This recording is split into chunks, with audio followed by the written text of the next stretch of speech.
Bonjour à toutes et à tous, ma team Kiefer, j'espère que vous allez bien. Pour cette nouvelle vidéo, on se retrouve pour la présentation complète de la 9e étape du Tour de France que vous voyez ici sur le tracé. Ça sera entre 3 et 3. Ça sera l'étape la plus au nord-est du territoire français. Voilà, le nord-est et le nord-ouest un peu délaissés sur ce parcours, même tout l'ouest de la France. Donc on sera quasiment sur l'étape la plus au nord pour un profil très atypique. Les fameux chemins blancs. On avait dit qu'on vous ferait une vidéo spéciale pour vraiment vous expliquer ce que c'est. Donc c'est parti dans cette vidéo pour découvrir ce que sont ces fameux chemins blancs. Tout d'abord, 199 km entre Troyes et cette même ville de Troyes. Alors les chemins blancs, qu'est-ce que c'est? C'est des chemins un petit peu, voilà, en une sorte de gravillon, on va dire, du type gravel qu'on peut retrouver sur les Strade Bianche et tout ça. Il y aura 14 passages de chemins blancs. On peut comparer ça un petit peu à des secteurs pavés, même si c'est moins dur, mais on les catégorise par secteur. Donc c'est tout à fait ce genre de carte que vous pourrez retrouver sur Paris-Roubaix ou les étapes du Tour de France qui se sont déroulées sur les pavés. En plus de ces chemins blancs, il y aura 4 côtes de 4e catégorie, surtout au milieu du parcours, 5-6% maximum, c'est pas très dur, mais ajouter au chemin blanc, ça va ajouter une fatigue supplémentaire pour une étape qui est quand même assez longue, un tout petit peu moins de 200 km. Donc dimanche 7 juillet, au programme de la 9e étape, tracé inédit avec l'apparition de nombreux chemins blancs autour de la ville de Troyes, étape qui s'annonce animée, quand même 2000 mètres à grimper, 2000 mètres de dénivelé. Beaucoup de coureurs voudront prendre l'échappée en espérant que ça aille au bout. Une échappée qui sera sélective avec des coureurs qui devront quand même donner un sacré tempo pour résister au peloton. Et on va justement voir qui sont les favoris. On l'a dit, 4 ascensions répertoriées, 14 chemins blancs. Ces portions qu'on retrouve d'habitude sur Paris-Tours, encore la Strade Bianche qui est une des classiques de début de saison. C'est la première fois sur la grande boucle qu'on retrouvera ce type de parcours. Si c'est une réussite, certainement qu'on retrouvera ce genre de profil sur les prochaines éditions du Tour de France.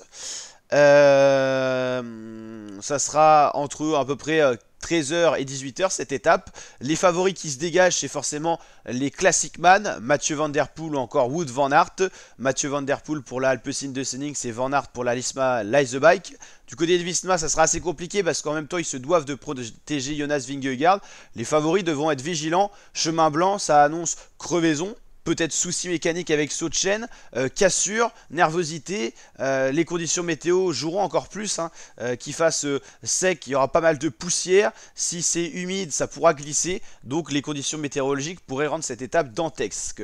Parmi les autres favoris se dégage aussi Alberto Bettiol, Mats Pedersen, ancien champion du monde, pour les Français le champion de France, Paul Lapera, Julien Bernard, ou encore Tadej Pogacar qui aime bien s'illustrer sur tout type de terrain, il aime quand c'est spectaculaire, et donc on pourrait le voir à l'œuvre. À 3 étoiles, on retrouve donc Van Der Poel Van Aert, le duo de Classic Man, Tom Skünch, le laiton, Christian Rodriguez et pas Carlos Rodriguez. Là, on parle bien du coureur espagnol de l'Arkea et pas du leader de la Ineos, Paul Lapera. J'aurais pas mis aussi haut, mais à voir ce qu'il va être capable de donner. À 2 étoiles, Bettiol, Fulslang, Aramburu, Kato, Pedersen, Axel Laurence, encore un Français. À 1 étoile, Julien Bernard, Romain Grégoire et l'ancien champion du monde, le vétéran portugais Alberto Rui Costa. Étape longue, difficile, sélective.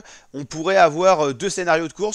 Soit une grosse échappée se détache avec des coureurs pas très bien placés au général, mais des classic man, une tête, allez, 10, 15, 20 coureurs, c'est possible, et cette échappée a de fortes chances d'aller au bout, plus l'effectif sera nombreux. Autre scénario, une petite échappée se dégage avec 5, 6, 8 coureurs, il y aura un beau match avec le peloton, mais derrière ça va rouler fort comme sur le Paris-Roubaix, et on pourra avoir des attaques de Van Der Poel, Van Aert qui n'ont toujours pas gagné sur ce Tour de France, et là on est à la veille d'une journée repos, il y a certains coureurs qui vont tout donner, car ils savent que le jour d'après, le lundi, ça sera repos avant de redémarrer mardi pour la 10e étape. Donc fin de première semaine de course avec un profil spectaculaire qui va bien nous amuser. Ça sera la première fois sur le Tour de France qu'on aura un profil inédit de chemin blanc. N'hésitez pas à liker la vidéo, me mettre votre favori ou votre top 3 en commentaire, et on suit bien sûr l'intégralité du tour sur la chaîne, donc n'hésitez pas à vous abonner, liker et partager, et on est à 2 doigts de dépasser les 31,8K sur la chaîne YouTube, donc on continue comme ça, 31 800 abonnés. Bombardez la barre d'abonnement pour nous suivre en intégralité qui fait Tour de France, et en même temps on passe un bel objectif. Allez, ciao l'équipe et à très bientôt pour de prochaines vidéos.